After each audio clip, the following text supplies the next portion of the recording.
¿Qué tal? Muy buenas tardes con todos. Iniciamos este conversatorio sobre la conectividad o el rol de la conectividad en la educación.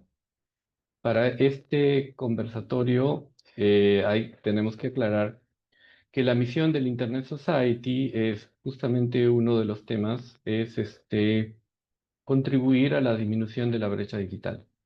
Cuando hablamos de brecha digital, normalmente estamos enfocados más en acceso o asequibilidad, ¿no? Cuestiones físicas de infraestructura o incluso servicios. Pero nos olvidamos que uno de los aspectos básicos de la brecha digital es el uso y la apropiación, que quiere decir que teniendo Internet, teniendo los dispositivos digitales, seamos o las personas sean capaces de aprovecharla, tanto para su educación como para su trabajo diario. Y es ahí donde viene el punto básico, la enorme importancia que tiene la educación, el Internet en la educación, ¿no? En un mundo que ahora es totalmente conectado, es imposible pensar en que nuestras actividades diarias no lo estén. Y entonces justo por este motivo estamos empezando esta serie de conversaciones sobre este tema, ¿no? El Internet y la educación, la conectividad en la educación. Para este caso vamos a contar con tres profesionales expertos en el tema en diferentes enfoques. El primero es nuestro expositor Sandro Marcone, que es experto en aprendizaje digital, o es consultor para el BID, Banco Mundial, UNESCO y UNICEF.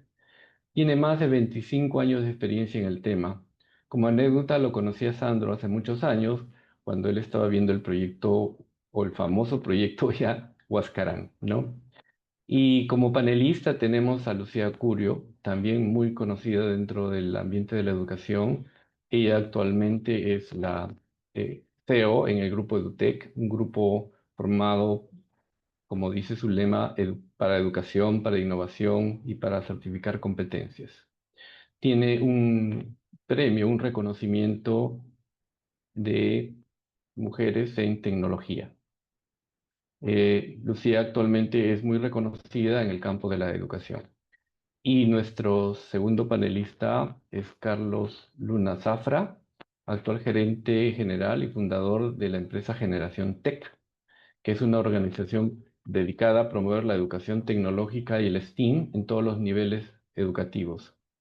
Ha sido docente, o es docente, perdón, con más de 10 años de experiencia en tecnología y trabaja o ha trabajado en educación básica y superior, ¿no? Carlos es formador y además tiene mucha experiencia en cómo las tecnologías se aplican a la formación o a la educación. Entonces, habiendo hecho la presentación, le doy pase a Sandro para que inicie su exposición. Muchísimas gracias, Alfredo, y al ISOC Perú por permitir este espacio, ¿no? Por promocionar, por motivar, liderar este espacio, que además de estar pues ahora en sincronía, tenemos 16 personas más o menos sumando todas las membresías. Va a quedar grabado, ¿no? Y esperemos que tenga una larga vida asincrónica, ¿no? Yo quiero agradecer además la presencia, la oportunidad de estar con Carlos y con Lucía en esta presentación. Pero voy a tratar de ceñirme y para justamente no ser demasiado generoso con mis propias palabras, empiezo, ¿no es cierto? La ventaja, y me van a disculpar porque algunos de ustedes podrán decir qué anacrónico es Sandro usando un PowerPoint, ¿no? Y yo, la verdad, que hay cosas que hago en PowerPoint que nunca he intentado siquiera hacer en Canva, ¿no? Me es suficientemente bueno, ¿no? El PowerPoint. Como también me es suficientemente bueno a veces un formato, ¿no? Como este, porque alguien también podría decir un formato, ¿no? Frontal, en donde hay alguien hablando y otros escuchando, también ya no debería ser. Y creo que parte de la competencia digital, de la cultura digital, es entender que no son cosas cancelatorias, ¿no es cierto? Que la innovación tecnológica no tiene que andar matando, ¿no? Yo sé que en el lenguaje internet, en el lenguaje tiktokero, ¿no es cierto?, en el lenguaje digital, es común ver un meme que dice el fin del Excel, el fin de muchas cosas, ¿no? Pero en realidad creo que no hay un versus, sino hay un además. Yo creo que se van sumando cosas. Y a veces hay pues cosas que son irreemplazables, ¿no? Y en esos instantes, en esos momentos, vale la pena seguir usándolos. El día de hoy nos reúne nada más y nada menos que la conectividad en la educación, ¿no? Y había una reflexión importante, interesante que hacía Alfredo al inicio en términos de, oye, necesitamos más conectividad en la educación, pero también necesitamos más educación en la conectividad, ¿no es cierto? O sea, no es un tema tecnológico. Creo que reclamo, como pseudo científico social, reclamo, ¿no?, que el término de conectividad no es un tema tecnológico, no es un término tecnológico, es un término que la ingeniería de telecomunicaciones reclama, pero que nace en lo social, en lo humano, ¿no es cierto? Estar conectados hoy en día nos hace referencia automática al acceso a Internet. Y creo que lo que nos toca es repensar un poquito, ¿no? Y estar conectados no es solo estar conectado a Internet. De hecho, puedo estar conectado a Internet y estar desconectado del resto del mundo, ¿no? Y estar desconectado de mis emociones, y estar desconectado de las personas, y estar desconectado de mi lado humano. Entonces, creo que hay que replantear un poquito cuando aceptamos tan fácilmente que se use conectividad como sinónimo de acceso a Internet, ¿no? Pero bien, siempre empiezo con esta cita. Me acompañará, ¿no?, hasta el final. Preparémoslo, según Jacques Ellul, ¿no?, preparémoslos para vivir en la tecnología y al mismo tiempo en contra de la tecnología, porque esa es la única manera de desarrollar una conciencia crítica del mundo moderno. Entonces, no es tecnofilia y tampoco es tecnofobia, ¿no es cierto? Que creo que de alguna manera en este mundo en el que estamos viviendo, en el que rápidamente, ¿no?, nos ponemos en formato binario, en modo binario, ¿no? No se trata de estar a favor o en contra de la tecnología, ¿no es cierto?, sino ambas cosas. Hay que usar la tecnología, pero al mismo tiempo hay que ser crítico con ella, ¿no?, y evaluar muchísimo dónde, cuándo y cómo, ¿no? Todas estas discusiones y todas estas idas y vueltas sobre, por ejemplo, el uso de los móviles en las escuelas, cuando uno explora, en ninguna de esas idas y contravenidas ha habido expertos en tecnología educativa, ¿no? Lo que hay mucho son políticos, que entonces avanzan hacia un lado y luego mismo retrocede populistamente, ¿no?, sin reflexionar un poquito de lo que viene o de lo que van a originar, de los efectos colaterales de lo que están haciendo, ¿no?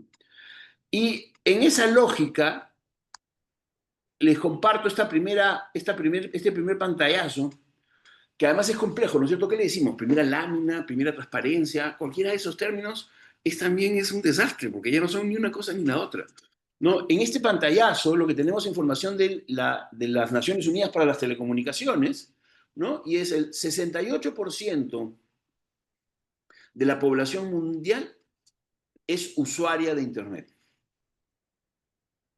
Y en los ámbitos rurales, ¿no?, aceptaremos esa definición, ¿no es cierto? Sabemos que lo rural es una cosa bien compleja de encajonar, pero en fin, en el ámbito rural, ¿no?, el 47.5% de la gente que vive en el mundo rural, en el mundo, valga la redundancia, está conectada a Internet, ¿sí? Esto es un dato frío, pero empieza a decirnos algo si seguimos a lo siguiente. En el Perú, el 77% de la población de 6 años o más es usuaria de Internet. Es decir, estamos por encima del promedio mundial. Ojo que estar por encima del promedio mundial, ¿no?, o sea, ligeramente por encima, tampoco es qué tal logro, ¿no es cierto? Porque el promedio mundial tiene de todo un poco, ¿no? Y entonces, estar a la mitad, digamos, a mitad de la tabla, ¿no?, ¿no?, en la mediana, ¿no?, no es necesariamente bueno, pero podría ser mucho peor, absolutamente, ¿no? Como vamos a ver en un ratito, ha habido avances en relación a cerrar algunas brechas de acceso a Internet. Sí, ha habido avances. En el mundo rural peruano, ¿no?, según el INEI, el 54% está conectado a Internet, es usuario de Internet, ¿no? vale la pena notar que la diferencia en el mundo, la diferencia entre este 68 y 47.5 es menor que en el Perú. Es decir, la distancia entre lo urbano y lo rural es mayor en el Perú. ¿Sí? No dramáticamente mayor, pero sí ligeramente mayor, ¿no? También es interesante mirar la forma de la curva, ¿no? Como del 2013 ahora ha habido, pues, obviamente en 2020, 2021 aceleró un poquito el uso de Internet, pero que también es algo que pasó en el mundo, ¿no? Y la pandemia tuvo claramente ahí su rol. Lo otro que quería compartir con ustedes como para ir calentando, ¿no es cierto? Como para ir generando un espacio, luego una conversación que va a ser más interesante que esto, ¿no? Es este indicador, el índice del desarrollo de las tecnologías de información y comunicación según el ITU, ¿no? Las Naciones Unidas para las Telecomunicaciones. Y no vamos a ver en detalle, porque en verdad este cuadro da para un montón, para explicar y podríamos pasarnos horas hablando de esto, ¿no? La primera columna es el índice completo. El Perú tiene 77.6. Está en la región, el círculo grande significa América Latina, y está un poco por debajo de los países de renta media, ¿no?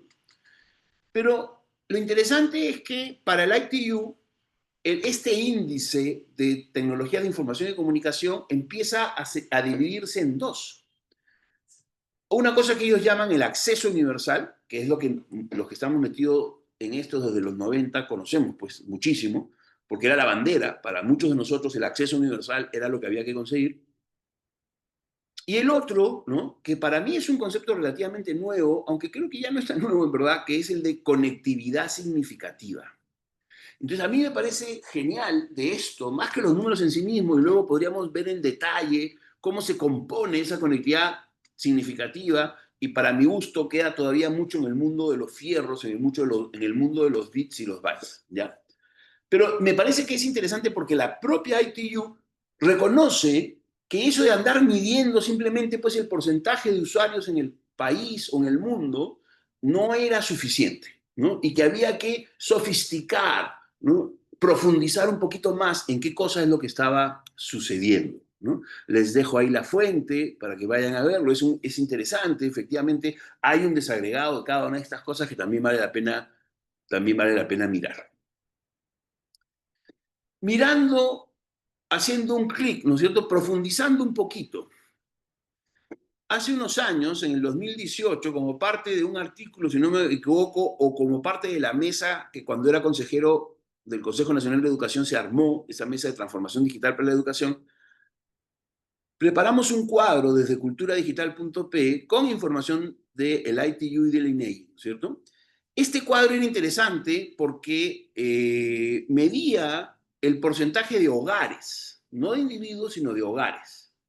Ya, cuando hablamos de individuos, que es lo que habíamos estado haciendo hasta este momento, ojo, ¿no es cierto? 77% de la población son individuos, ¿no? Cuando hablamos de individuos, cuando hablamos de hogares, creo que se miden cosas distintas. Particularmente confío más en una medición que habla de hogares porque creo que tiene que ver más con una capacidad colectiva, ¿no? En este caso de las familias, ¿no? Como también preferiría tener más claridad sobre los porcentajes de empresas, etc. Pero bien, que comparábamos eran tres indicadores: acceso móvil, televisión, radio, computadora e internet. El Perú era el último lugar en móvil, 90.9%. El promedio de estos países que estaban comparados era 93.1, ¿no? El más alto era Paraguay, que tenía 96.7 en el 2018. Televisión, ¿no? 80.2, aunque a veces pensamos que hay televisión en los lugares más recónditos del país, ¿no es cierto? Pero aún así, 80.2 era 8 puntos por debajo del promedio de estos países, y teníamos países como Uruguay, cuando no Uruguay, con 96.6% de penetración de televisión, digamos, en hogares. La radio, ¿no? Que en la radio el Perú estaba un poquito mejor, diría, ¿no? Bastante mejor para ser justo, con 71.9%. Y entonces, y aquí viene algo muy relevante de lo que se habla poco. La penetración de computadoras en el Perú es bajísima. Era bajísima en el 2018, 32.4. Teniendo en cuenta que países como Ecuador, Colombia, ¿no? Pasaban del 40%, Uruguay tenía casi el 70% de hogares con computadora, con capacidad de cómputo. Diferenciado del móvil, ¿no? Porque el smartphone tiene muchísimas cualidades, pero todos acá espero que estemos de acuerdo en que una cosa es tener un smartphone y otra cosa es tener una computadora, ¿no? Y que a veces el smartphone es mejor que la computadora, por supuesto, pero otras veces no. Y luego teníamos el Internet. En el 2018, ¿no? Digamos, hace 7 años, Chile tenía 87.5% de sus hogares con acceso a Internet. En ese mismo año, con esta misma medida, porque podríamos dudar de las metodologías, pero en todo caso, en términos relativos, todos estaban siendo medidos igual, ¿no? El Perú tenía 29, no llegaba ni al 30%. Al lado derecho, he actualizado ese cuadro al 2023 con información del INEI, ¿no? Entonces, en móvil pasamos del 90.9% de los hogares al 94.9%, crecimiento que era más o menos predecible. Empieza a entrar a saturación, ¿no es cierto? Hay gente que ya no va a tener móvil ya porque no quiere tener móvil, simplemente, por ejemplo. Televisión bajó un poco, tampoco nos extraña, ¿no? Bajó un medio punto porcentual, 82.3 a 81.8. La radio bajó más, tampoco nos extraña, ¿no es cierto? Porque además cada vez es más difícil diferenciar lo que es la radio de la radiodifusión de antaño o la televisión de la radiodifusión de antaño de lo que es ahora, pues, lo multimedia, lo digital, ¿no? Multimedia. Cuando estamos escuchando en la página web la señal de la radio de un programa, ¿no? ¿Seguimos en la radio o ya pero estamos en el Internet, ¿no? Ahí ya empezamos a entrar a suspicacias, a definiciones metodológicas mayores. Pero miren en computadora. En computadora, en 7 años, la penetración de los hogares se ha movido menos de un punto porcentual, de 33.3 a 33.9. No tenemos cómputo en los hogares. ¿Por qué? Deberíamos buscar tener cómputos en los hogares, ¿no? El Internet, ¿no? Subió bastante, pasamos del 29.8 al 55.3. Pero ojo, eso está muy bien, nadie va a negar que haya habido una mejora, ¿no es cierto? Pero en el 2018, ¿no? O sea, 7 países ya tenían más o menos 55%. O sea, hace 7 años tenían 55% de penetración de Internet en hogares y nosotros 7 años después hemos llegado a ese nivel, ¿no? De alguna manera, lo que trato de dejar más o menos claro es que hay un avance porque el mundo está avanzando. No estamos avanzando mucho más que el mundo, tampoco mucho menos, ¿no? Es como que estamos haciendo nuestro rol, no estamos quedándonos ahí en el promedio, ¿no? Y entrando ya con esta idea de entender mejor la conectividad, he entrado a darle una mirada al acceso a Internet, aunque yo mismo digo que la conectividad no es solo acceso a Internet, pero digamos es un proxy suficientemente aceptado.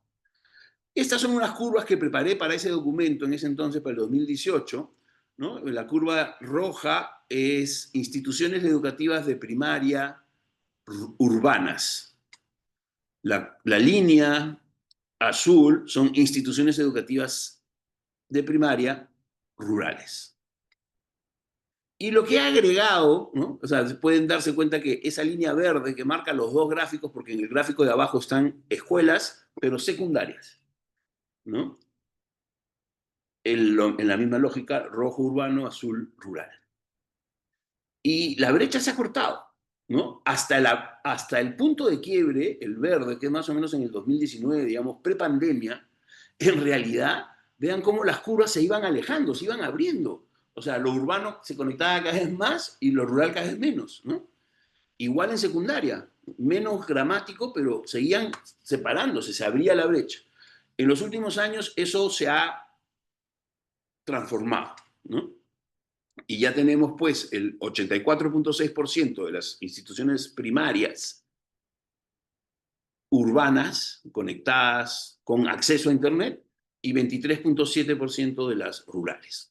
Ya han dado un salto. En la secundaria es muy parecido, ¿no?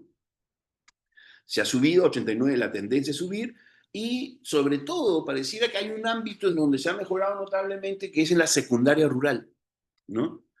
Y pues no me extraña porque ya desde hace unos años hay una mirada hacia el rural importante. UNESCO tiene este programa Horizontes de conectividad y bueno, de desarrollo educativo en zonas rurales, especialmente en la selva, pero en general en zonas rurales. Entonces, ahí se mantiene. Pero me preocupa que las cifras que arrojan pues una mejora, un cierre de brecha de acceso a Internet en instituciones educativas que se va cerrando entre lo urbano y lo rural, todavía nos deja preocupaciones entre lo público y privado, ¿no?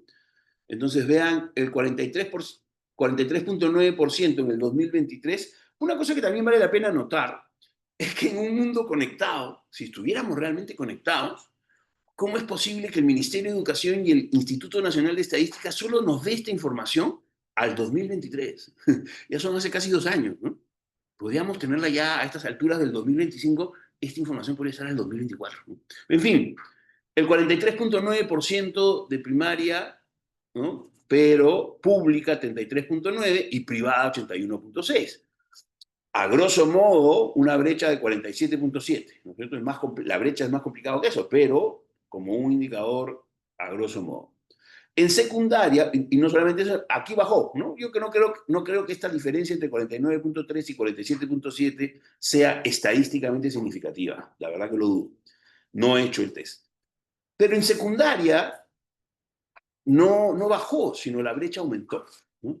Entre la secundaria pública y privada, pese a que la secundaria urbano-rural sí mejoró, la secundaria pública y privada sí se separaron un poquito más, ¿no? Miren, del 2016 había una diferencia de 4.2, 2017 6.8, 2018 16.1 y 2023 no se revertió la tendencia y pasamos a 19.2.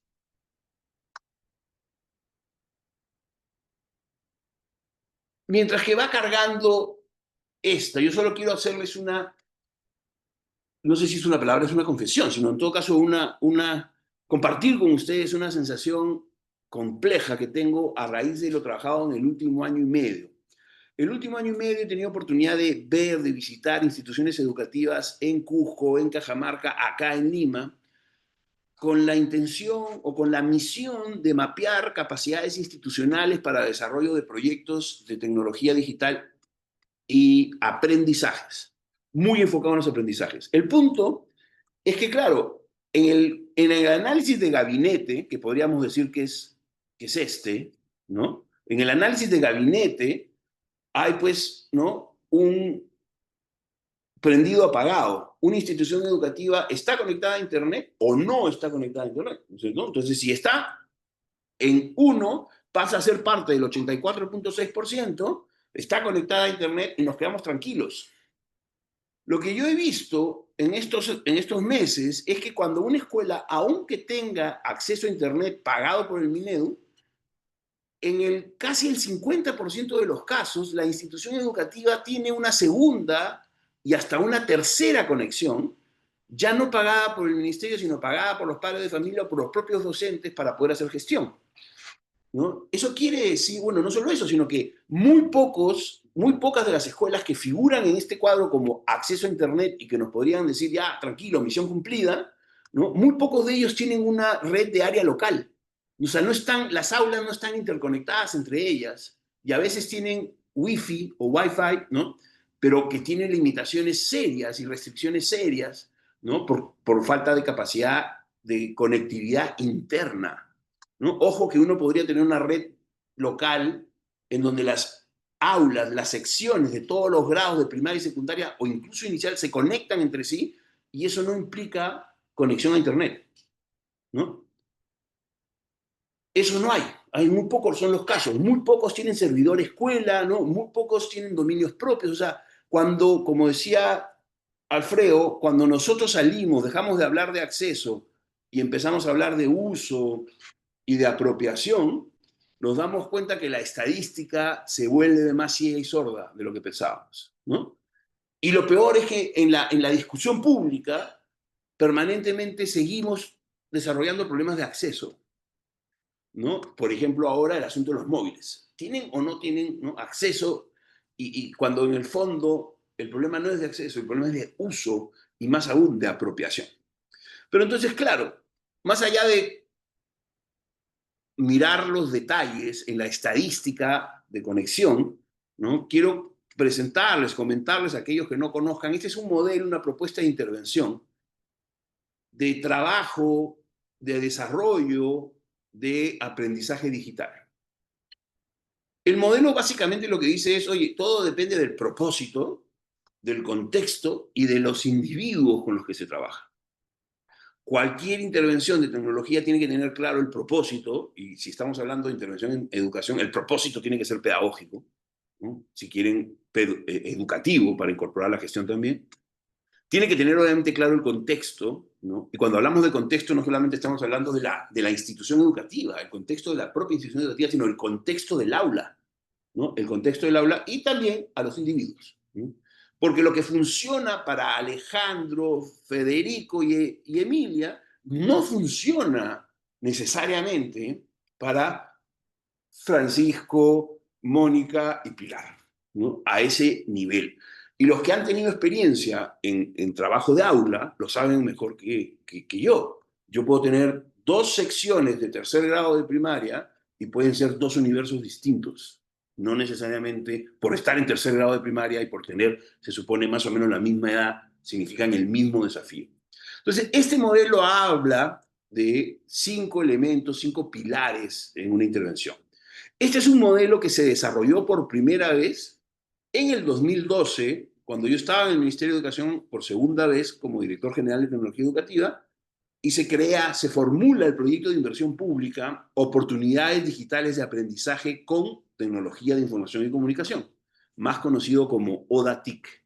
Ese proyecto de inversión pública fue uno de los primeros proyectos de inversión pública que no estaban destinados a fierro y cemento, que estaban destinados a infraestructura y trabajaba con redes rurales. Y se planteaba primero un trabajo muy fuerte de comunicación, de trabajo comunitario, un proceso de diseño participativo con la comunidad educativa como estrategia de apropiación y sostenibilidad, y mejoras en el modelo de gestión educativa de la propia tecnología, ¿no? La gobernanza de la propia tecnología. Entonces, y claro, en el planteamiento, al menos el 20% del presupuesto debía ir en este componente. Había mucha gente con resistencias, ¿no? Porque para mucha gente un proyecto de inversión pública que tenía que ver con tecnología tenía que pues, gastarse el 80% del presupuesto en equipamiento y o conectividad, ¿no? Y lo más gracioso de todo es que si estuviéramos hablando de una empresa, cualquier empresa más o menos grande que haya pasado por la implementación de un CRM o de un ERP, tiene clarísimo que si se gasta uno en tecnología, en licencias, se tiene que gastar al menos 1.5 en implementación. O sea, más del 100% de lo que se gasta en tecnología se tiene que gastar en implementación. El desarrollo tecnológico avanza mucho más rápido que la adopción tecnológica. Por lo tanto, no podemos pretender integrar tecnología en el sistema educativo peruano, conectar al sistema educativo peruano, hacer transformación digital del sistema educativo peruano, si todavía seguimos con esta tara, ¿no? De que lo que más hay que meterle plata es a la infraestructura. ¿Sí? Porque no es verdad, porque es una inversión ciega y sorda. Es una inversión que va a ser como, casi como un boomerang, ¿no? Luego el otro elemento es lo didáctico, el modelo pedagógico, ¿no?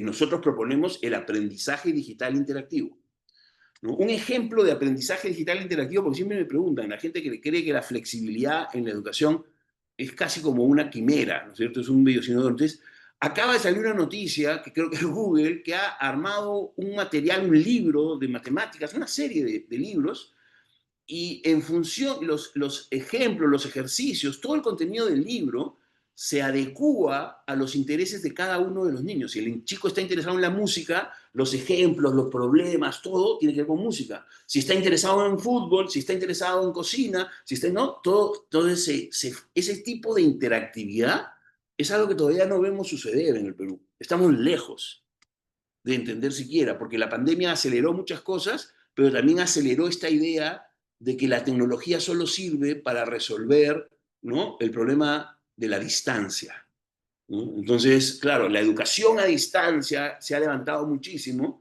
¿no? Pero nos hemos olvidado de todo lo que puede hacer la tecnología en el aula, ¿no? En donde también hay una distancia, por supuesto, pero es una distancia menor. Otro elemento es infraestructura y conectividad, pero es uno de 5 elementos, ¿no? La infraestructura de conectividad. Luego tienes equipamiento y plataforma. En los últimos 5, tal vez en los últimos 10 años se ha empezado a hablar de plataforma, ¿no? Y yo recuerdo el día en que a Perú Educa se le dejó de decir portal, ¿no? Eso fue hace 15 años, ¿no? Justamente se planteaba como una plataforma, como un sistema digital para el aprendizaje. Ya no era un portal en donde habían recursos educativos, ¿no? Sino era un espacio que tenía que ser mucho más dinámico, que tenía que dar más opciones. Y por supuesto, un quinto elemento que son los recursos educativos digitales autoaplicativos. Si no trabajamos sobre la lógica del autoaprendizaje e incluso de la autoprotección en términos de los riesgos y desafíos de lo digital, el camino va a ser mucho más difícil, ¿no? Va a ser más complicado desde el punto de vista de transformar la educación. Habíamos dicho entonces que en el modelo se basaba el propósito, contexto e individuo. Entonces, me retengo un poquito en el propósito porque es algo que nos olvidamos, ¿no? Y tiene que ver también en situar, ¿no?, la conectividad. ¿Dónde está la conectividad cuando hablamos de la transformación digital de la educación?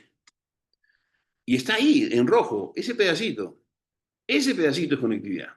El propósito, ¿no?, tiene que ser el aprovechamiento de las oportunidades de aprendizaje digitales, ¿no? Por supuesto, para que se puedan aprovechar, esto en verdad se lee de abajo hacia arriba, ¿sí? Lo primero son las condiciones habilitadoras, ¿ya?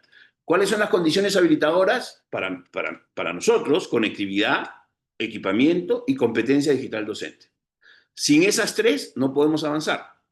¿Con esas tres es suficiente? No. Por eso son condiciones habilitadoras. Son necesarias, pero no suficientes. Y todas esas están en el mundo del acceso. De esas podemos discutir. ¿Se tiene? ¿No se tiene? ¿Se debe tener? ¿No se debe tener? ¿Cuánto se debe tener? En estas instituciones educativas que he tenido la suerte de visitar, ¿no?, habían problemas tan básicos como eran 2.500 alumnos y tenían una conexión de 50 megas. O tenían laboratorios con 20 computadoras, pero sus secciones tenían 30 o 35 estudiantes.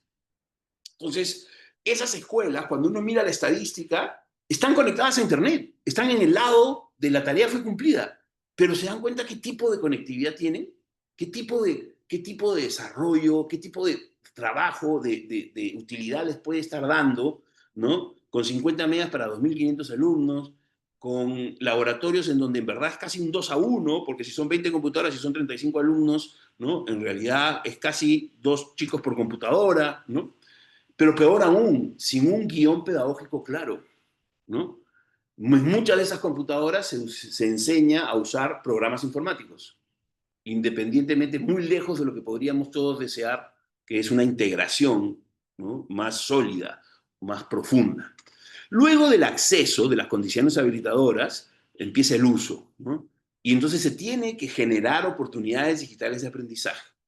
Tenemos que generar nuevas oportunidades digitales de aprendizaje, no solo para que se aprenda mejor y más, sino para poder atender también a muchos públicos que hemos perdido en el camino. En el Perú hay 8 millones de personas que no han terminado su trayectoria educativa. 8 millones de personas. O sea, es que el 30% de la población peruana no ha terminado su trayectoria educativa. Podríamos decir que pues no terminaron su trayectoria educativa porque eran flojos, ¿no? O al ser el 30% de la población, podríamos decir, de repente algo no estamos haciendo suficientemente bien, ¿no? Luego pasamos a la apropiación, ¿no? ¿Por qué? Porque si yo genero oportunidades digitales de aprendizaje, pero no son aprovechadas, no tiene ningún sentido.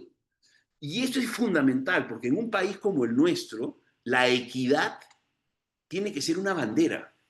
La tecnología no es democratizadora por defecto. Es casi todo lo contrario. Si no hay una intencionalidad, una mediación, la tecnología profundiza las brechas. Hay un dicho que es el que más tiene, más provecho saca.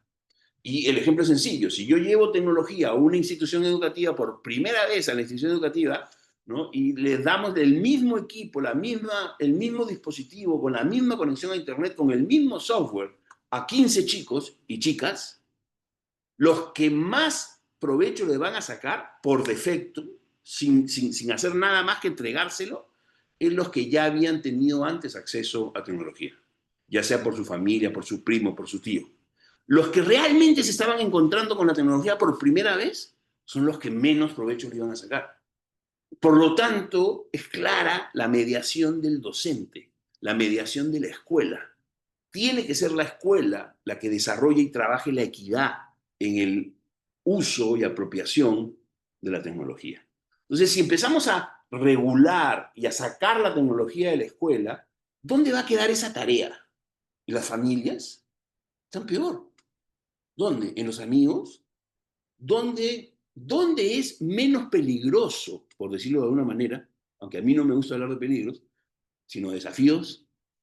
¿Dónde es menos desafiante? ¿En la escuela o en la calle? ¿Dónde van a aprender a lidiar con el mundo digital? ¿Dónde se va a hacer pedagogía de lo digital si empezamos a sacar por este determinismo digital, por esta mirada pues, populista, si empezamos a sacar la tecnología de la escuela? Es increíble que después de todos estos años tengamos que seguir en la discusión de si debe o no debe haber tecnología en la escuela, ¿no? Y sobre todo tecnología digital. Un nuevo modelo de conectividad, y con esto acabo, un nuevo modelo de conectividad es eso, es un nuevo modelo. ¿Qué tan nuevo es en realidad? ¿No? Entonces, algunas cosas que se proponen, se ponen sobre la mesa, ¿no? Diferenciar el acceso a Internet por tipo de propósito. O sea, si yo tengo un propósito pedagógico, el modelo de acceso tiene que ser de una forma. Por ejemplo, aulas de innovación pedagógicas y no un uno a uno, ¿no? Pero si el propósito es de gestión, ojo que la gestión educativa es tan educación como la pedagógica, ¿no es cierto? Hay que hacer cosas de gestión totalmente. El país necesita muchísimo, los directores necesitan muchísimo. Atender todos los niveles y modalidades, porque aunque les parezca increíble, en los últimos 30 años básicamente se ha puesto tecnología masivamente, o sea, como parte de una política pública, a la educación básica regular. Es decir, no a la educación especial, no a la educación de adultos, ¿no? ¿Por qué? Diseñar e implementar la interconexión al interior de las instituciones educativas, de manera que se puedan distribuir contenidos digitales y soportar la interactividad aún sin la presencia del Internet propiamente dicho. Es decir, como si que, digamos, hay que poner una flor, una fruta al interior de la institución educativa y que ésta explote, ¿no es cierto? Y que irradie a toda la institución educativa. No solo a la sala de cómputo, ¿no? Ahora está como en un gueto. Sigue habiendo guetos tecnológicos en las escuelas. Priorizar la interconexión entre las instituciones educativas y entre las, es decir, en un caserío de 500 habitantes donde hay un inicial, primaria y secundaria, esas tres tienen que estar conectadas. Conectar esas tres no necesita de internet, ¿no? No necesitamos que accedan a Facebook, sí, pero que sí estén interconectadas esas tres. Pero no solo eso, que esas tres estén interconectadas con la comunidad, en lo que podríamos llamar una WAN, ¿no? Una Wide Area Network, una red ampliada, de manera que se puedan distribuir contenidos digitales y soportar la interactividad aún sin la presencia del Internet propiamente dicho. En la pandemia, las historias maravillosas de los docentes que atendían con conectividad a sus estudiantes a pie, conectaban a sus estudiantes ellos mismos, caminando de casa en casa. Eso podría haberse resuelto. O sea, podría no habernos encontrado la pandemia en esa situación. Involucrar a otros sectores y sistemas, eso es un cliché, ¿no es cierto? Todo el mundo lo dice, pero es cierto, hay que hacerlo. Principalmente al sector de transportes y comunicaciones, a los sistemas de identidad, al sistema de salud, al sistema de control y presupuesto. ¿No? Complementar la dinámica del mercado privado de telecomunicaciones para atender a las zonas de menor densidad poblacional, menos de 500 habitantes. Yo sé que muchos de ustedes conocen probablemente esta iniciativa de Internet para Todos, que fue trabajada con la extinta Movistar y incluso con el BID. Pero Internet para Todos atiende solo a caseríos, centros poblados con más de 500 habitantes. Debe haber, si no me equivoco, como 10.000 o 15.000 centros poblados en el Perú con menos de 500 habitantes. ¿Y por qué les digo que hay que trabajar primero en esas zonas? ¿No? Porque lo que hemos hecho hasta ahora es trabajar del centro hacia la periferia. Y lo que les propongo ahora es, pensemos en hacerlo al revés. Conectemos la periferia. Y para poder conectar a la periferia, vamos a tener que conectar todo en medio, ¿no? Entonces, si nos ponemos la barrera en una época, ¿no? La lógica era empezar por lo más cercano. Era como descremar el mercado. Pero ya han pasado casi 30 años. Promover los proyectos de obras por impuestos y las relaciones públicos-privadas en los tres niveles, local, regional y nacional. La inversión pública no puede sola. Disculpen que creo que me pasé un poquito más de lo debido. Bien, Sandro, muchísimas gracias, sobre todo muchísimas gracias por haber presentado este modelo que lo veo como un reto enorme, la verdad. Pero bueno, es justamente parte de los temas de discusión. Y a continuación dejo a Lucía para que haga sus comentarios sobre el tema. Gracias, gracias Sandro, gracias Alfredo. Una pregunta, ¿cuántos minutos tengo? Porque he ido tomando unas notitas de cosas que quería decir. No sé, voy a tener que priorizar. Cinco minutos, Ok, pero ok, trataré de ya lo administras. hablar como buena mujer, 1000 palabras por minuto. Ok, entonces, comenzando un poco por la primera frase potente, importante que mencionaba Sandro, algo así como, tenemos que estar obviamente en tecnología, pero también en contra de la tecnología. Y yo recuerdo que ha habido momentos, tú, Sandro, tanto tú como yo, como Carlos y como muchos que estamos en los distintos países, bueno, hablando un poco de Latinoamérica en estos temas, ¿no? La vida nos llevó a estar, a incursionar en estos temas de las tecnologías, especialmente en la educación. ¿Qué hacemos con las tecnologías? Seguimos con esa pregunta, ¿no es cierto? ¿De qué manera las tecnologías pueden ser las grandes aliadas? ¿De qué manera no? Y cuando han venido esos momentos en que venía pues una tecnología disruptiva, no tanto ni siquiera como la de la inteligencia artificial generativa, pero han habido distintos momentos en que la incertidumbre, por decirlo, y el desconocimiento, por no decir ignorancia, mezclada con poder, a veces hemos visto cosas en las cuales lo más fácil era prohibir, ¿no? Inclusive hay gente que te dice, tal país de primer mundo, ya, prohibido traer celulares a la escuela. O sea, cosas así tan determinantes como para más bien, ¿por qué no pensar en, señores, más bien es la oportunidad para ver de qué manera las tecnologías tienen que ser, ¿no? Utilizadas con cierta medida, a partir de cada edad, qué tipo de tecnología, para qué tipo de usos, en qué tipo de contextos, etcétera, etcétera. Y más bien aprovechar que nos puede servir para desarrollar estas habilidades del siglo XXI que tanto pregonamos, como el pensamiento crítico, por ejemplo, ¿no es cierto? Es que tal vez es la gran oportunidad y siempre viendo, por supuesto, que siempre identificando cuáles son esos riesgos, esos desafíos, ¿no? Que nos ponen estas nuevas tecnologías que van irrumpiendo en la sociedad, cuáles son aquellos riesgos y cómo tenemos que irlos abordando de la mejor manera. ¿Para qué? Para sacarle el jugo y aprovechar las tecnologías cuando las tenemos. Y digo cuando las tenemos porque, bueno, has puesto una serie de datos o cuadros de datos que algunos no conocía, o la mayoría, realmente varios de estos no conocía, sobre todo los comparativos con el resto de países de Latinoamérica. Siempre sabemos que el Perú no está como muy bien en varias de las cosas. No pensé que estábamos tan mal un poco en ese primer cuadro que ponías de la conectividad en el 2018 y bueno, la mejora que hubo, entre comillas, ¿no? Al 2023, pero realmente siempre este tema de cómo es que vamos a ir viendo el acceso al tema de esa palabrita que me gustó mucho, conectividad significativa, creo que era, ¿no? Que es muy distinto a simplemente acceder, ya repartimos y darle ese aprovechamiento. Y yo quisiera un poquito detenerme. Me acuerdo que cuando tuve mi paso por la gestión pública, ¿no? Que fue un poco el cargo que tuvo Sandro, que era una cosa mucho más grande porque por todos los megaproyectos e inversiones que se hicieron a nivel de equipamiento, ¿no? Con ese megaproyecto que te tocó a ti también en parte un poco heredar, creo, y implementar, pero en mi caso ya era como que no había mucha, la verdad, ni mucha importancia tú eras dijete y lo mío se redujo a dite, ¿no?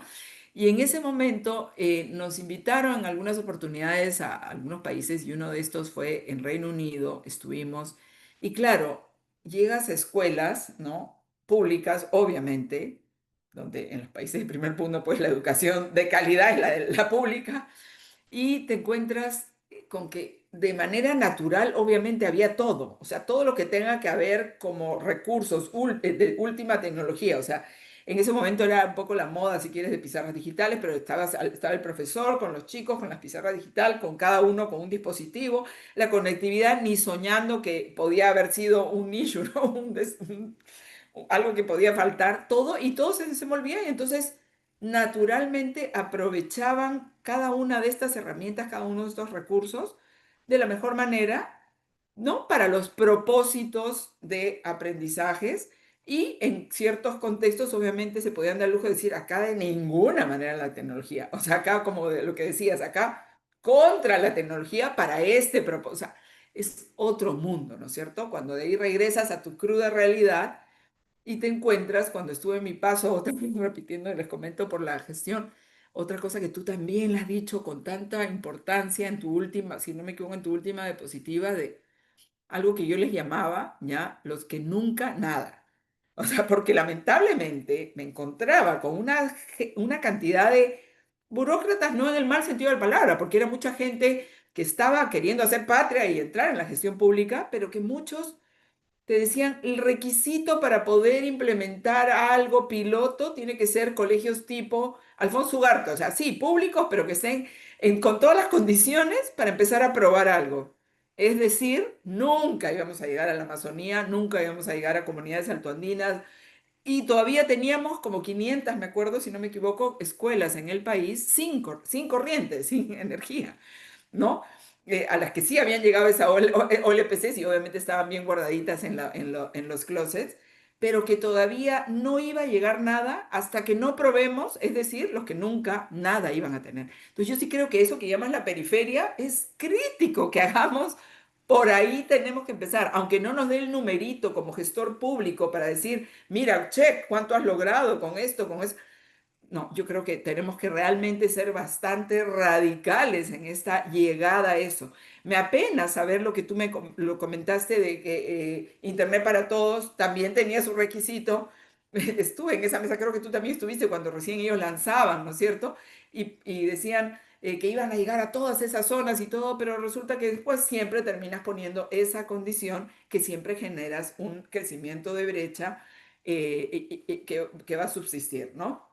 Y una cosa más que quería mencionar aquí es respecto al tema de algo que me hacía reflexionar. Cuando fui presidente del CADE de Educación, de la organización del CADE, se me ocurrió invitar a de los tres organismos del Banco Mundial, del BID y de la CAF, que estaban, digamos que tenían el rol para Latinoamérica de los temas sociales, los temas de educación, es decir, Jaime Saavedra, Banco Mundial, Mercedes Mateo y el que preside la CAF, Pablo Bartol, ¿ya?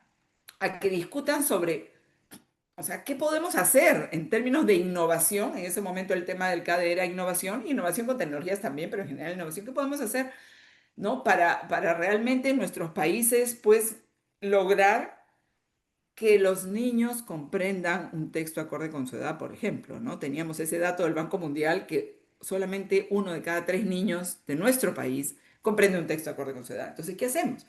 Entonces, Jaime Saavedra me decía, mira, perdóname, pero yo no voy a hablar de que las tecnologías van a ser la panacea, ni mucho menos. Simplemente hagamos las cosas correctamente que los docentes tienen que tener la metodología ideal para que con los más de $1000 que nos cuesta al Estado, o sea, a la sociedad peruana, la educación de un niño en un colegio público, ¿no? Al año, ¿cómo no vas a poder lograr que los niños comprendan un texto acorde con su edad? Y esto no tiene nada que ver con que es que no hay computadoras, es que no hay celulares.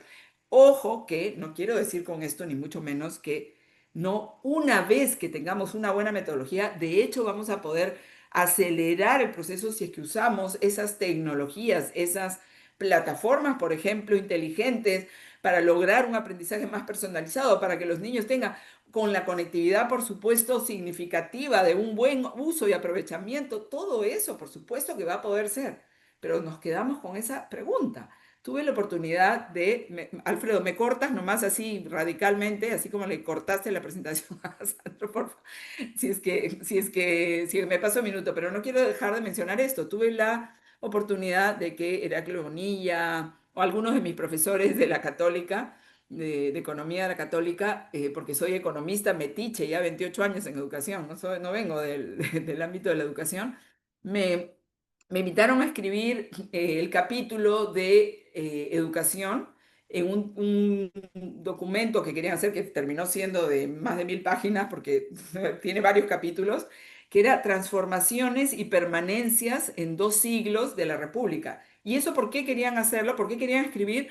Porque cumplíamos ¿no? el bicentenario, es decir, 200 años de independencia en el 2024. Y cuando me invitaron a escribir esto, a narrar, yo decía, mira, yo no he estado en el mundo de documentos, de investigación y todo, narrar capítulo por capítulo, desde la gratuidad de Ramón Castilla, pasando por todas las etapas, no es mi fuerte, pero sí me encantaría dejar, ¿no?, sobre la mesa de discusión una pregunta. ¿Qué hemos hecho en 200 años para que lleguemos al 2024, ¿no?, a celebrar el bicentenario y todavía solamente 1 de cada 3 niños comprenda un texto acorde con su edad? O sea, ¿qué está pasando? ¿Qué tenemos que hacer y qué hemos hecho? Y pues, y por supuesto, una vez que eso nos juntemos todos los actores a decir, bueno, esto ya no puede ir un minuto más, como en Argentina ahorita se han unido argentinos por la educación, no sé, creo que 1.500 millones de dólares del Banco Mundial para ese propósito, para recuperar eso que ha ocurrido en las 2 últimas décadas, no voy a mencionar temas políticos, para que se concentren en eso. Bueno, como país, creo que nos quedamos con esa tarea. ¿Y con qué de las tecnologías nos van a poder ayudar? Seguramente mucho, pero primero tomemos el toro por las astas. Gracias. Gracias, Lucía. Le doy la palabra ahora a Carlos Luna. Listo, gracias. Sí, lo que Lucía dijo, estoy de acuerdo. No, bueno, varios puntos, realmente varias ideas que he ido anotando y que además a las que les he estado dando vueltas un poco los últimos días, semana, preparándome para este espacio, ¿no? Por un lado, lo que Sandro nos muestra en la presentación, me deja con una preocupación, y la preocupación es que, de alguna manera, muchos de los puntos que están planteados no son nuevos. O sea, esta no es una discusión nueva del día de hoy, octubre de 2025, con necesidades nuevas. Es algo que se viene discutiendo hace mucho tiempo, ¿no? En un país en donde me parece que en la Constitución hay un artículo, 2 artículos incluso, que hablan de que el Estado garantiza el acceso a Internet. Ni siquiera estamos hablando de conectividad amplia, ¿no? Como podemos, digamos, introducía Sandro al inicio, sino que me parece que hay un artículo que ya ha sido modificado en su momento para decir que el Estado garantiza el acceso a Internet, ¿no? En un país como seguimos intentando que ideas como las redes internas, sin conexión a esa Internet, sino las redes internas, funcionen. Y a pesar de que ese tipo de tecnologías y lanzamientos existen ya hace casi una década en otros países, y con otros tipos de tecnología, incluso muy económicas, aquí existen algunas iniciativas, muchas iniciativas que apuntan a ese lado, y sé que hay como que pilotos aislados y a veces ocurre que diferentes direcciones, incluso dentro del mismo ministerio, tienen la misma idea, no conversan entre ellas, así que ponen pilotos no separados, pero seguimos dando vueltas sobre propuestas que no parecen tener resultados o visos de que van a comenzar a ponerse en marcha en el corto plazo, ¿no? Eh, Veo también el tema de la dinámica de mercado privado, ¿no? Sandor hablaba del tema de los más de 500 habitantes y me llama la atención porque eso es algo que yo leí hace varios meses ya, una problemática el artículo mencionaba España y mencionaba justamente ese problema, ¿no? Que las empresas de telecomunicaciones no estaban muy interesadas en llevar conectividad Internet a ciertas poblaciones porque por la cantidad de pobladores, pues no era económicamente viable. Entonces, ¿cómo? Y eso se repite aquí, ¿no? Un poco Lucía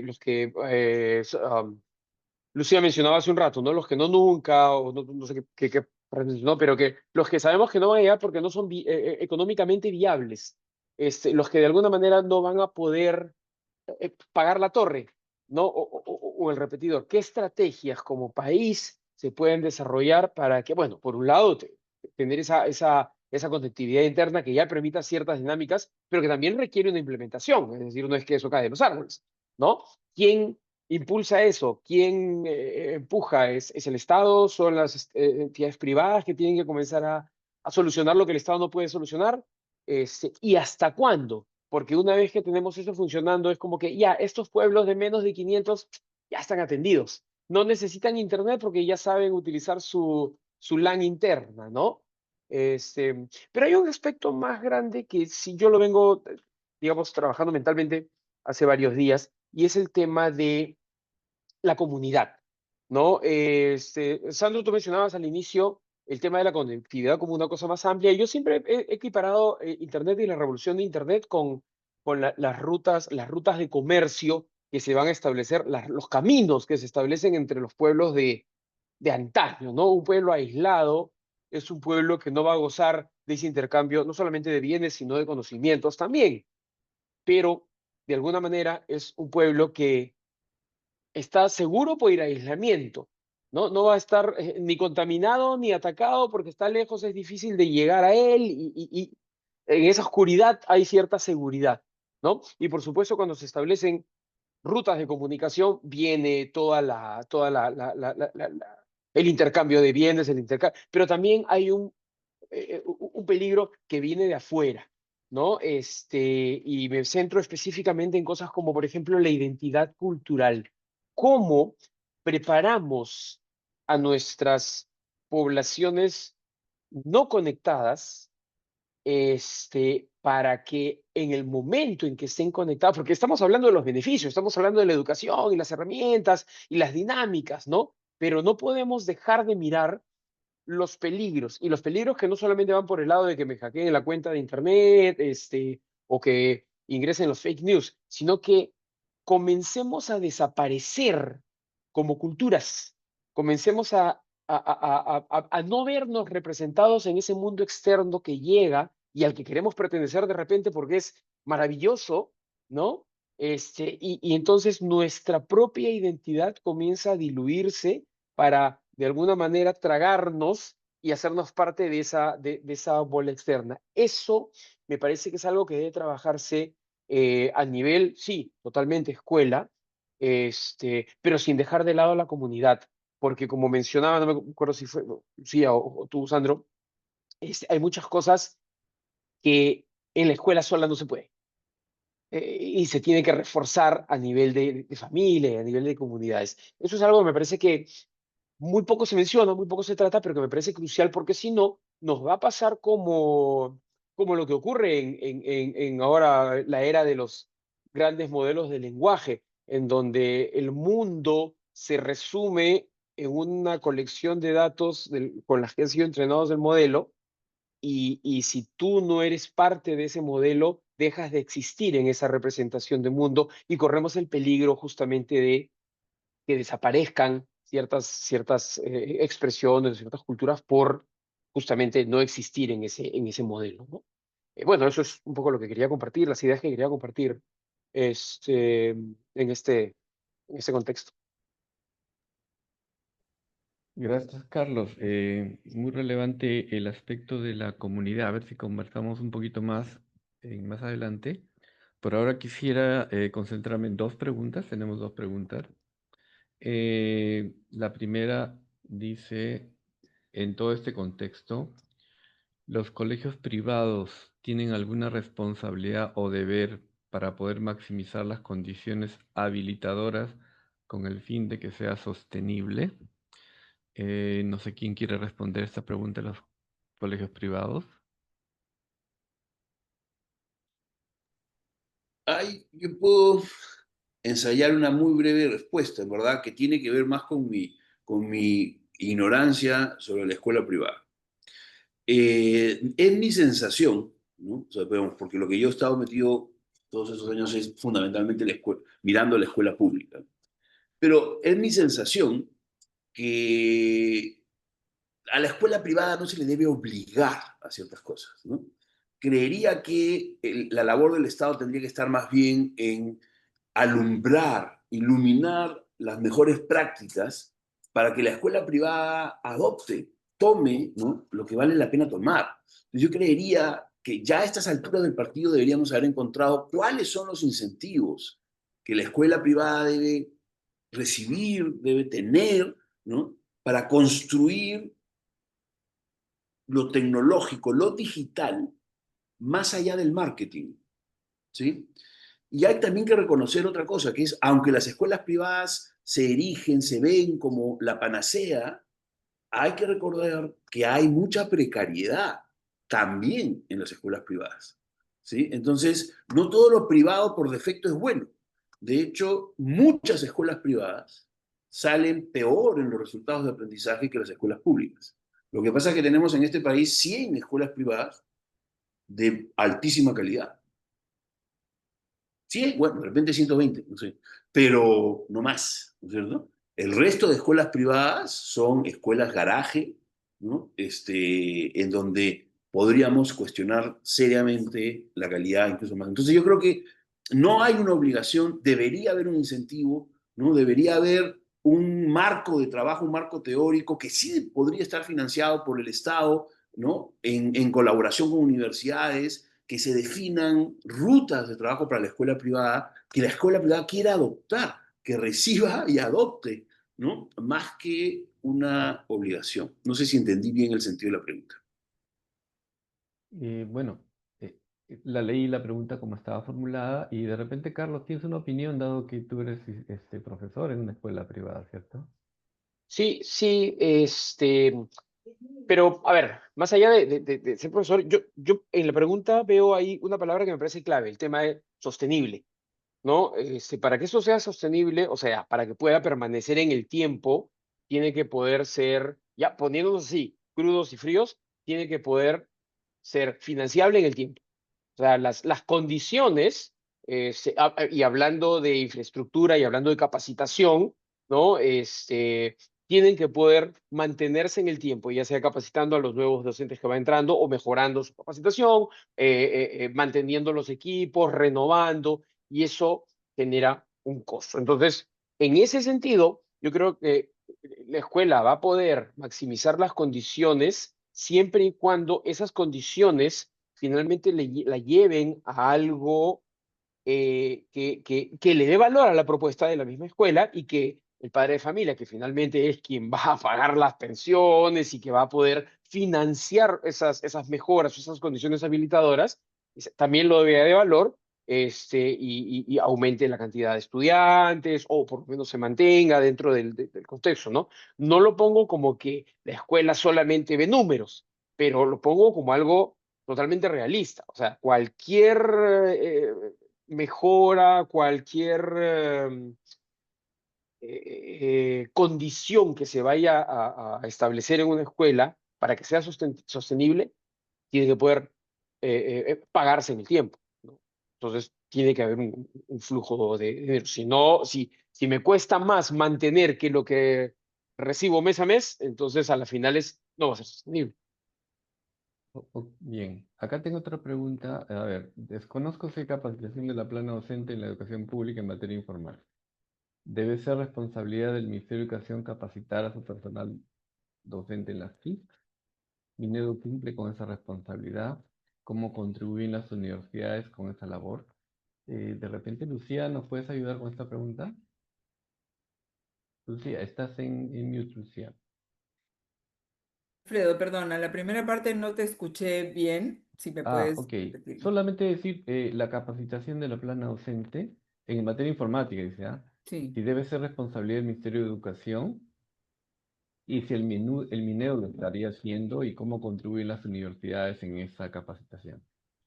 Bueno, se han hecho distintos programas, ¿no? Inclusive, bueno, estamos Sandro y yo que hemos tenido ese rol, inclusive de ver cómo es que verdaderamente se tiene que implementar un programa de capacitación. En lo que a mí respecta, Sandro, tal vez creo que va a poder comentar desde cuándo viene toda esa intención, inclusive desde que se implementaron las OLPCs, estas máquinas en esas zonas, bueno, esas zonas donde llegaron las máquinas, ya había, se supone que iba acompañado, tal vez hay las fallas que pudiera ser, que debió hacerse mucho más sostenible ese acompañamiento, esa capacitación. Pero en lo que a mí respecta, cuando nosotros, cuando estuve a mi cargo la Dirección de Innovación Tecnológica, creamos justamente en la Estrategia Nacional de Tecnologías Digitales en la Educación, teníamos como primer eje, como primer propósito, por lo menos planteado al 2021. O sea, teníamos 5 años para poder ir implementando eje por eje, ¿no es cierto? El primero era el programa para TIC, le llamamos. Para ti, docente, que has estado lejos de las TIC, porque lo primero teníamos que ver, y eso es un gran problema de nuestros países, y el Perú en eso, terrible. Acabo de ver una política de 2023 al 2025, la política de transformación digital en la educación, busca la palabra datos, evidencia, analítica, y no existe en todo el documento. Lamentablemente, no había. Entonces, lo primero que teníamos que hacer era identificar cómo estaba toda la plana docente de la educación pública del Perú en términos de manejo de habilidades tecnológicas para poderse desenvolver en el momento en que tenía en su mano, si es que tenía la suerte de tener un dispositivo para poder hacer algo con sus estudiantes, por ejemplo, para elevar la comprensión lectora usando un buen programa para eso, ¿no? Otra vez volviendo a mi tema obsesivo, pero bueno, importante.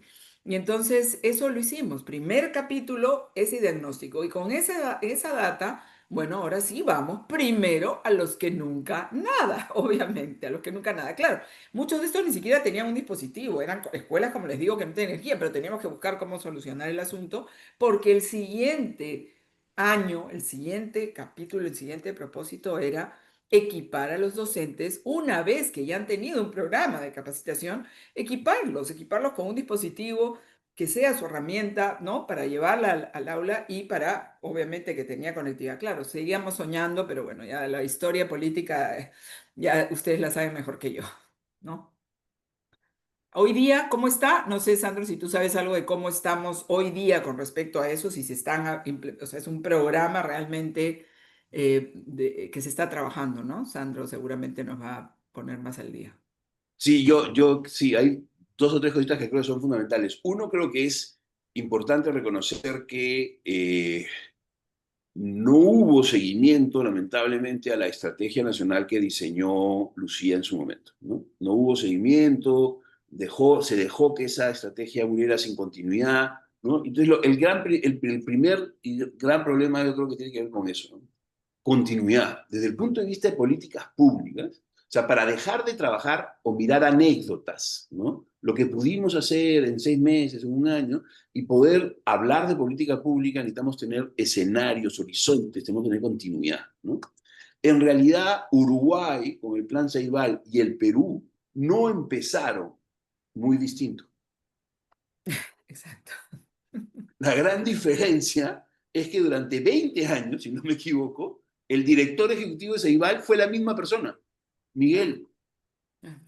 Y entonces, claro, Miguel tuvo toda la oportunidad para probar, equivocarse, volver a empezar, a hacer. Tenía memoria institucional, gestión del conocimiento, ¿no? Del más puro y duro porque era su propia cabeza, ¿no? Entonces yo creo que la continuidad es un elemento que nos ha faltado y es un desastre porque suceden las cosas que hemos visto pasar. Lo vi pasar yo con un proyecto de inversión pública de televisión educativa para secundaria, ¿no?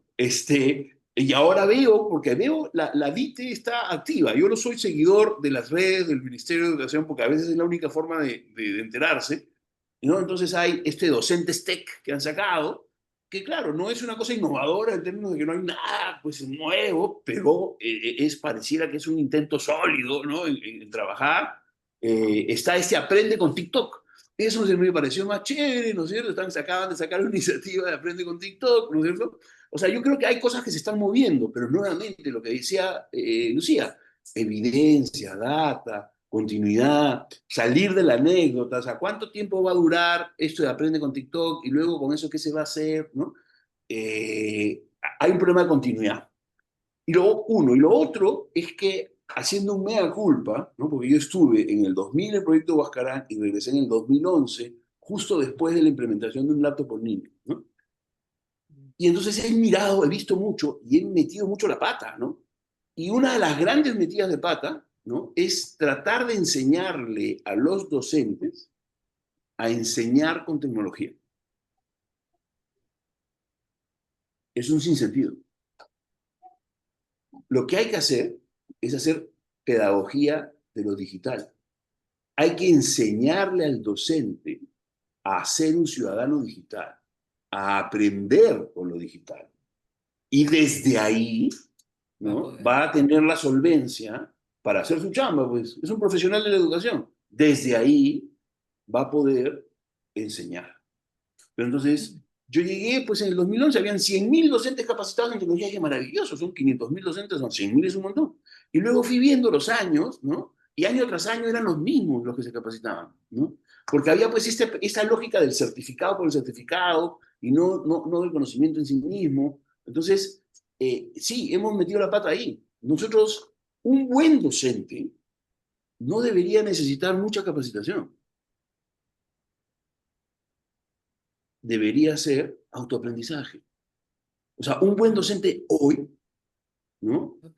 Tiene todas las herramientas, técnicas incluso, a través de la inteligencia artificial para aprender por sí mismo. O sea, es una locura que no estemos trabajando más autoaprendizaje asíncrono en un país donde nos pasamos la vida moviéndonos de un sitio a otro, ¿no? O sea, entonces yo creo que ahí va, creo que por ahí va, ¿no? Dejemos de mirar o tratar de enseñarle al docente a enseñar con tecnología o con lo digital. Entonces, y hay algo de fondo que ha planteado Lucía que me parece bien interesante. Yo fallé. Yo estuve en el Ministerio de Educación cuando se diseñó la nueva currícula, la famosa competencia 28. Y a mí me faltó experiencia, ¿sí? Y me dejé avasallar por gente que yo respetaba mucho pedagógicamente.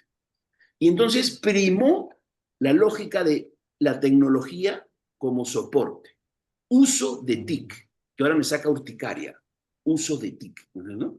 La tecnología como soporte, el uso de TIC es un desastre. Yo creo que el tema no es usar tecnología como soporte. O sea, es una agenda, por supuesto, pero en realidad lo que nos estamos perdiendo es entender el mundo digital y cambiar el modelo pedagógico desde ese entendimiento, en donde los problemas de lectoescritura tienen que ahora también resolver lo multimedia, Por ejemplo. por ejemplo, ¿no es cierto? ¿No? Entonces, ahí donde yo creo que tenemos un verdadero desafío en términos de el modelo pedagógico. Entonces, yo como advenedizo en la educación, al no ser educador, ¿no? Digamos, creía fielmente, firmemente en los argumentos pedagógicos, ¿sí? Pero me traicioné a mí mismo, porque el soporte, la tecnología como soporte es un tema chato, es un tema que no merece nuestra preocupación porque es una cosa que va a terminar sucediendo sí o sí. El tema de fondo, en donde nos estamos jugando todo, ¿no?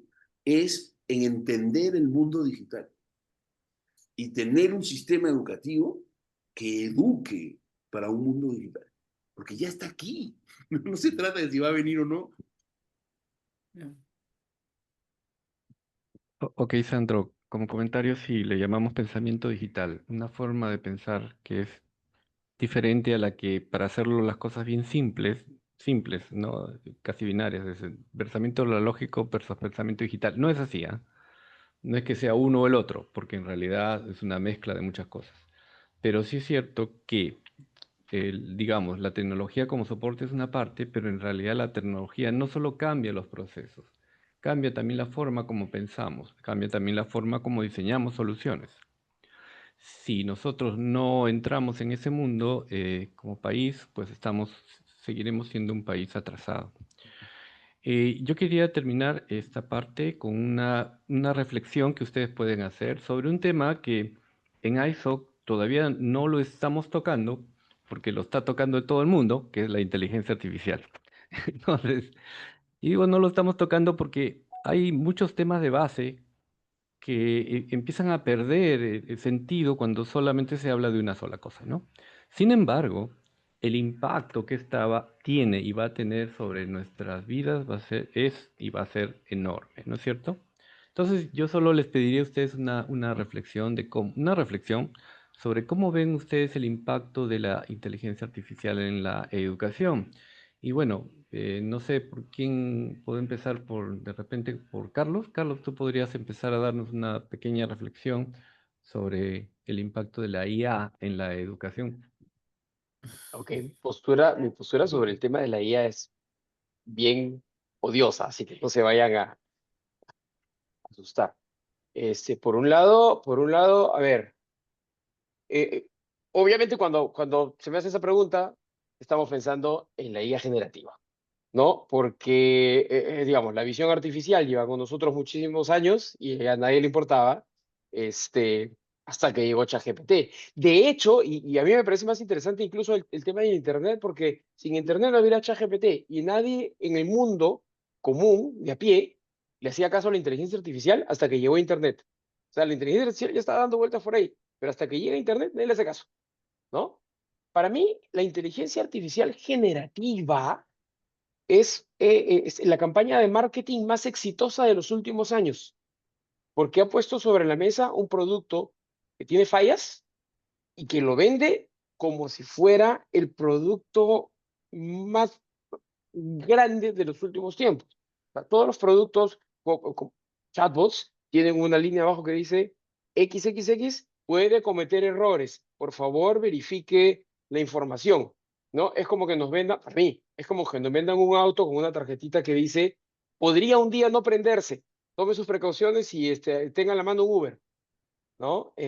Sí, efectivamente, esta herramienta agiliza procesos y nos permite hacer un montón de cosas maravillosas, pero en el fondo, realmente mi postura, tiene más de marketing que de esencia realmente. Sé que se pueden hacer un montón de cosas y sé que en el tiempo van a ir mejorando, pero también hay todo un aspecto a nivel ético, a nivel energético, que está siendo eclipsado por eso tan maravilloso que parece ser el hecho que yo le escribo en la computadora y me responde en lenguaje humano. Creo que eso ha eclipsado realmente las otras cosas que tienen detrás. Nuevamente es mi mirada y por eso yo suelo tocar con mucho cuidado el tema de los modelos de lenguaje y su uso en el aula. Los uso con mis estudiantes y me sirve de maravilla Ya. cuando les da una pachotada de respuesta, porque me permite a mí justamente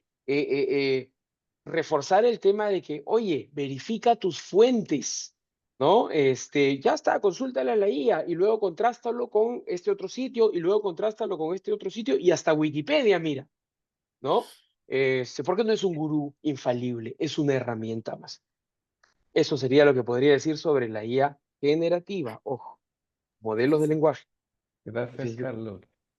Seguimos con Lucía, contigo, Lucía, y A ya para ver, terminar con el yo creo que profesor. esto daría para, Sí, claro. para toda más que una hora, 2 horas, 3 horas, no sé qué, porque empezando porque no estoy muy de acuerdo con Carlos, o sea, cada cual, no, él como docente tiene esta posición, y yo creo que más bien un poquito agarrándome de lo que dijo Sandro, o sea, el autoaprendizaje, la autoformación de los docentes para aprovechar lo increíble que se puede aprovechar de la inteligencia artificial generativa para que te ayude a economizar tiempo a un docente, por ejemplo, cuando quieres crear una sesión de clase para determinada edad y para que tenga tal o cual tipo de sesgo, o sea, es decir, a mí me parece, y creo que no sé cuánta gente, digamos, lo está usando, pero cada vez me sorprendo más con gente que no me hubiera imaginado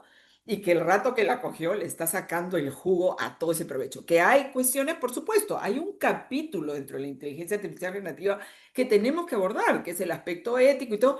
Y por eso decía al comienzo, en mi primera intervención, pensamiento crítico es la gran oportunidad y la que Carlos ha mencionado. Cuando veo que hay una pachotada, porque no han visto esto que dice, por si acaso, la IA generativa puede tener alucinaciones. Perfecto, ok, pero para mí todos esos son asterisquitos. Son asterisquitos versus lo que ha sido esta revolución para poderla aprovechar, saquémosle el jugo y de ahí vayamos, por supuesto, viendo qué ventajas podemos tener en el desarrollo de ciertas habilidades que no son difíciles a veces de abordar de forma tradicional y que ahora más bien tenemos en buena hora, como Carlos ya lo está haciendo, ¿no? Teniendo la oportunidad de ponerlos a todos ahí a cuestionar, a decir, tengo que ver más fuentes, tengo que no solamente basarme, pero lo que está ahí y lo que cada día se va alimentando más y más con estos millones de datos de todo, el otro día no se imagina, o sea, ya bueno, otro rato les cuento, me quedé loca con lo que me armó,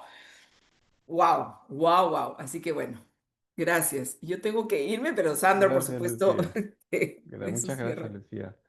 Sí. Ya, bueno, Voy a cerramos hacer con un una opinión esfuerzo para importante. cerrar rápidamente esto.